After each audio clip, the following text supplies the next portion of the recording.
Fühlt er denn es auch? Fühlt er auch diese große Liebe? Fühlt er auch diese Anziehung? Fühlt er auch diese unglaubliche Verbindung zwischen euch?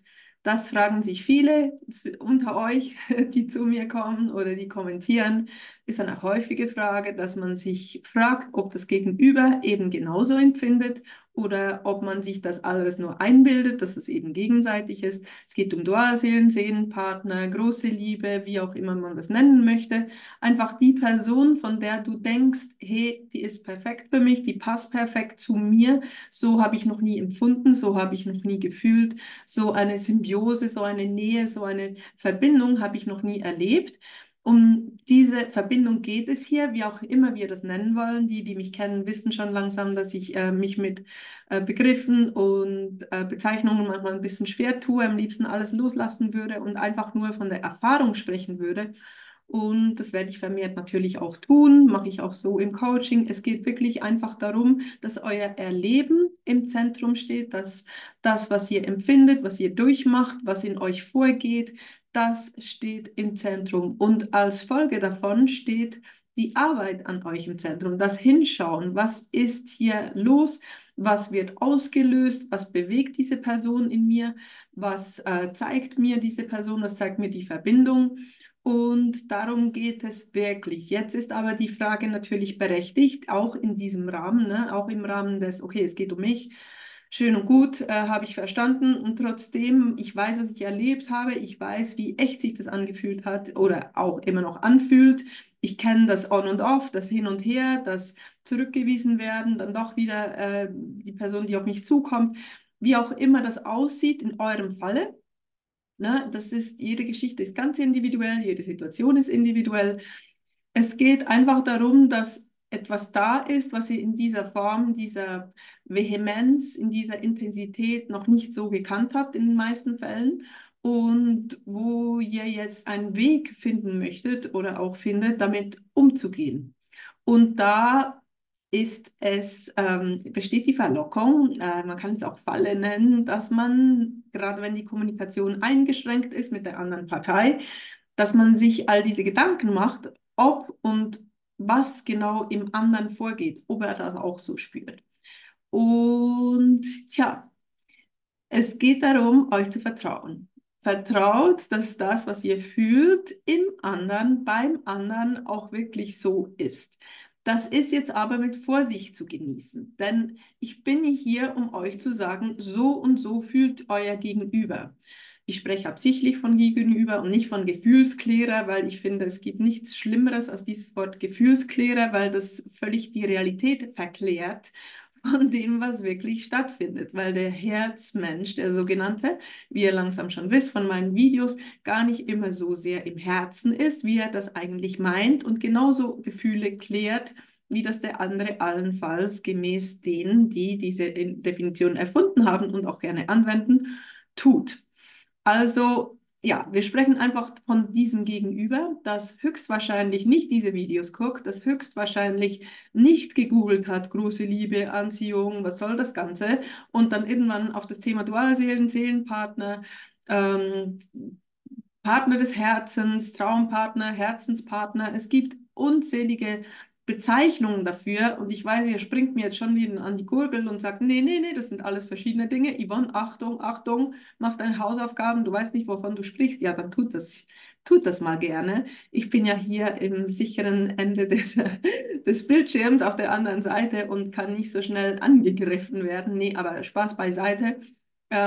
Ist in Ordnung, wenn ihr das anders seht. Ich mache das schon seit ein paar Jährchen und ich komme zu meinen Erkenntnissen durch mein eigenes Erleben, durch das, was ich bei Kunden sehe, durch das, was mir geschildert wird, vor allem aber durch mein eigenes Erleben, meine Bewusstseinserweiterung, die täglich stattfindet, weil ich tiefer gehe mit Themen, weil ich Videos gucke, weil ich mich weiterbilde auf verschiedene Arten.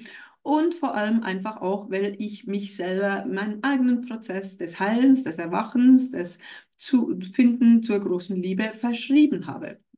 Und deshalb spreche ich genau aus dieser Erfahrung, weil alles andere ist ja einfach, das kann man sich anlesen und dann irgendwie drauf los papageien, da hat aber niemand was davon. Auf jeden Fall gehe ich immer mehr dazu über, einfach von dieser Person zu sprechen, das Gegenüber, das all diese großen Dinge in euch auslöst. Das ist verbunden mit Zeichen, mit Träumen, mit Telepathien, mit Gefühle des anderen fühlen. Sind es wirklich die Gefühle des anderen? Sind es die eigenen? Blockaden erkennen, sich im Weg stehen, blockiert werden, wieder nah rangelassen werden, dann wieder zurückgewiesen werden. All diese Dinge ist etwas, was eure Aufmerksamkeit erfordert, weil sonst wärt ihr nicht hier. Lässt euch allenfalls auch verzweifeln, sonst wärt ihr auch nicht hier. Dann würdet ihr Netflix gucken und nicht Yvonne auf YouTube. Und ja, diese andere Person, was fühlt die? Wie gesagt, die Verlockung ist da, euch das zu fragen. Und es ist nicht, wir können so und so viele Gefühlsklärer befragen und es gibt genügend Interviews dazu. Ich selber kenne genügend Leute, die ganz bewusst sagen, hey, da ist eine so starke Verbindung mit dieser anderen Person, aber eben, ich kann einfach nicht, weil ich will nicht, ich kann nicht, ich fühle nichts, ich fühle die Liebe nicht, ich fühle nicht das, was sie fühlt, ich kann mit dem Dualseelenkonzept nichts anfangen. Da gibt es tausend Gründe und tausend Erklärungen und Schilderungen, wie gesagt, die mir eins zu eins erzählt wurden. Darum geht es jetzt aber nicht. Es geht darum, dass ihr diese Spekulation, die er macht, was fühlt er, was denkt er, fühlt er das auch. Ich verstehe, dass dieses Bedürfnis, das zu wissen, so groß ist, weil man einfach nicht die Dumme oder der Dumme sein will, der sich was einbildet, was da gar nicht ist. Was aber essentiell ist, ist, dass es eure Realität ist. In eurer Realität erlebt ihr gewisse Dinge und habt als Schlussfolgerung dieser Dinge das Gefühl oder die Frage offen, wie geht es dem anderen? Und natürlich könnt ihr den anderen fragen, ganz einfach. Meistens wird da die Wahrheit gesagt, nämlich, das geht mir vielleicht nicht so, du siehst das so oder das war vielleicht so, aber jetzt nicht mehr oder ja, ich liebe dich zwar, aber ich will dich nicht. Was auch immer da kommt, das Problem ist, dass ihr das nicht immer glaubt oder dass ihr wisst, das stimmt nicht mit dem überein, was ihr selber wirklich fühlt. Und was ist jetzt wirklich wichtiger, was das der andere fühlt oder was ihr fühlt? Das könnt ihr euch fragen. Wenn ihr wirklich fühlt, was Sache ist, dann, wie gesagt, vertraut dem, aber natürlich ohne dann rauszugehen und zu sagen, siehst du, die Yvonne hat gesagt, du fühlst so, das sollst du jetzt nur noch mal zugeben. Nein, der andere, es geht nicht um den anderen, auch wenn ihr euch diese Frage stellt. Es geht auch bei der Frage, was fühlt der andere, immer nur um euch, weil ihr, wie gesagt, lernen sollt, euch zu vertrauen und vor allem lernen sollt, das hört ihr jetzt nicht gerne, das Ganze, die Erfahrung, was euch da geschieht, loszukoppeln und loszulösen vom anderen. Sozusagen, egal was der andere fühlt, ihr fühlt, was ihr fühlt. Und wenn ihr fühlt, dass die Verbindung gegenseitig ist, dann fühlt ihr das. Dann soll das eben so sein. Weil ihr wahrscheinlich schon mal munkeln gehört habt, geht es in diesem berühmten Dualseelenprozess, in dieser Selbstfindung, geht es um euch selbst. Und deshalb ist die Erfahrung, die ihr für euch macht und das, was ihr für euch fühlt, wichtig und relevant, damit ihr das, was diese Gefühle auslösen sollen, nämlich eine Selbstfindung, wie gesagt, ein Wer bin ich, was mache ich, was steht mir noch im Weg, wo sind meine Blockaden, wo sind meine Verletzungen, wo sind meine Hindernisse zur Liebe, zum anderen, weshalb werde ich zurückgewiesen, warum darf ich das nicht leben, das alles hat Gründe und diese Gründe liegen in euch. Die findet ihr nur in euch und nicht im anderen. Der andere spielt bloß seinen Part in eurem Film sozusagen. Der spielt seine Rolle in dem, was ihr euch als höhere Aufgabe gesucht habt, nämlich erwachen, aufwachen von eurem bisherigen Leben, von eurem bisherigen Zustand des Denkens, dass ihr beschränkt seid, dass ihr versklavt seid, dass ihr nicht anders könnt, dass ihr gefangen seid in einer gewissen Situation, dass ihr nicht könnt, dass ihr eure Träume nicht leben könnt, eure Berufung nicht leben könnt, dass ihr nicht ausbrechen könnt, dass ihr nicht frei sein könnt, dass ihr nicht selbst denken könnt, dass ihr das glauben sollt, was man euch erzählt und so weiter, dass ihr nicht mächtig seid, dass ihr sündiger seid oder klein gehalten werden solltet. All diese Dinge ist sozusagen die alte Welt, der alte Zustand, was wir nicht wollen. Wir wollen, dass ihr in eure Macht kommt. Und was ist wir? Wir sind die, die diese Arbeit hier machen, die euch das vermitteln, aber es gibt einen sozusagen ein noch etwas Größeres dahinter im Sinne von, es geht um die Menschheit als Gesamtes und in dem Rahmen um jedes Individuum in der Gesellschaft, in der Menschheit und das seid ihr jetzt zufälligerweise ihr, die dieses Video schaut.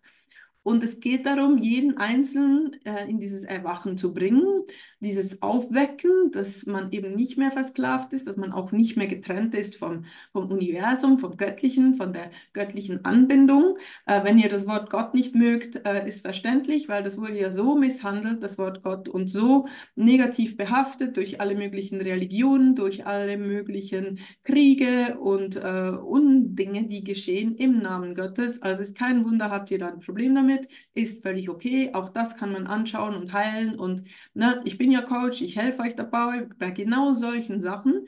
Und ja, bin natürlich gerne für euch da, wenn ihr das lösen möchtet, wie ganz viele andere unbewusste, ja, man nennt es halt Blockaden, ne, die euch das Leben schwer machen, die eure Beziehungen belasten, eure nahen Beziehungen belasten, vielleicht euch selber zurückbinden von eurer wahren Kraft, dass ihr in die wahre Kraft kommt, dass ihr die Berufung lebt, die ihr leben möchtet, dass ihr die Beförderung kriegt, die euch zusteht, dass ihr so behandelt werdet, wie ihr es eben verdient. All diese Dinge, all diese Hürden und Blockaden sind innerlich, sind in euch angelegt. Tja, ich rede mich hier gerade in, was weiß ich. Auf jeden Fall ist dieses größere Ziel, jeden von euch aufzuwecken. Und die Dualseele ist ein mögliches Instrument dazu.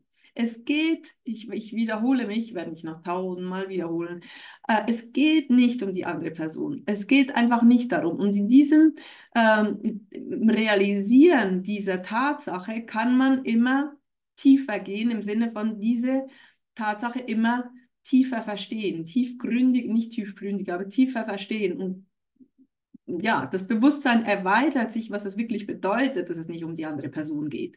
Weil natürlich, ne, ihr habt den Wunsch, mit dieser Person zusammen zu sein, diese Verbindung wieder zu spüren, diese Liebe wieder zu spüren, dieses positive, schöne Gefühl wieder zu spüren.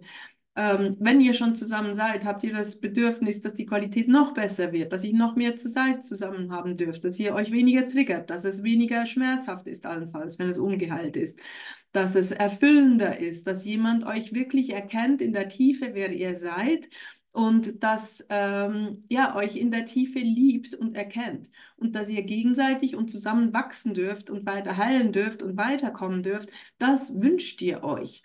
Und das ist verständlich und das sollt ihr euch wünschen dürfen. Das aber an eine Person direkt zu koppeln, das geschieht, weil diese Person das in euch auslöst. Gleichzeitig ist aber die Herausforderung, genau das eben loszulassen, dass es diese Person sein muss, die euch komplettiert. Weil in Wahrheit braucht ihr keine Person, keine andere Person, auch kein Hund und keine Katze und kein Pferd und kein was weiß ich was, keine Villa, kein Boot, das euch komplettiert und euch komplett macht und euch im Kern, in eurer Essenz bestätigt und ganz sein lässt. Das dürft ihr selber sein und in euch erkennen, dass ihr schon ganz seid, dass ihr schon vollkommen seid, dass ihr schon alles in euch trägt und dass ihr sozusagen für euch selber genug seid. Das heißt jetzt nicht, ihr sollt keine Liebe leben, aber die neue Art von Beziehung, die in dieser Konstellation entsteht, wenn nämlich jemand ganz bei sich ist und ganz sich in sich selber verliebt hat, hat eine ganz andere Beziehung und eine andere Beziehungsqualität als jemand, der sich am anderen festhält oder der vielleicht nicht alleine sein kann, weil er einfach jemanden braucht und schon lange unglücklich ist, aber einfach Angst hat, sich zu trennen oder wegen der Kinder oder wegen dem Haus oder wegen beiden oder wegen dem Flachbild-TV oder wegen dem Ferienhaus oder wegen den Eltern und so weiter zusammenbleibt. Das ist eine ganz andere Qualität an Beziehung, wo ja heutzutage ist die Gesellschaft von solchen Paaren, besteht aus solchen Paaren, die sich in irgendeiner Form aneinander angeln, hangeln, wie sagt man, festhalten und sozusagen zwei Einbeinige, die sich gegenseitig, ne, diese Co-Abhängigkeiten, die sich gegenseitig stützen und halten und einander, ja, versuchen, diesen Halt und diese Selbstliebe, diese Bestätigung dauernd zu geben, was extrem anstrengend ist. Und man blickt über Differenzen hinweg, natürlich gibt es immer Differenzen, aber man blickt über grundlegende Missstände auch hinweg, nur weil da eben diese Angst ist, ganz in die eigene Kraft zu kommen. Und dazu dient der Dualseelenprozess, dass man dieses Stadium hinter sich lässt, dass man diese, ich sage jetzt mal, zwei Einbeinige halten sich aneinander fest, weil sie ohne einander nicht können und nicht ganz sind und nicht vollständig sind alleine, sich so durchs Leben humpeln und nicht ganz bei sich ankommen und nicht ganz emotional und spirituell auf den eigenen Beinen stehen.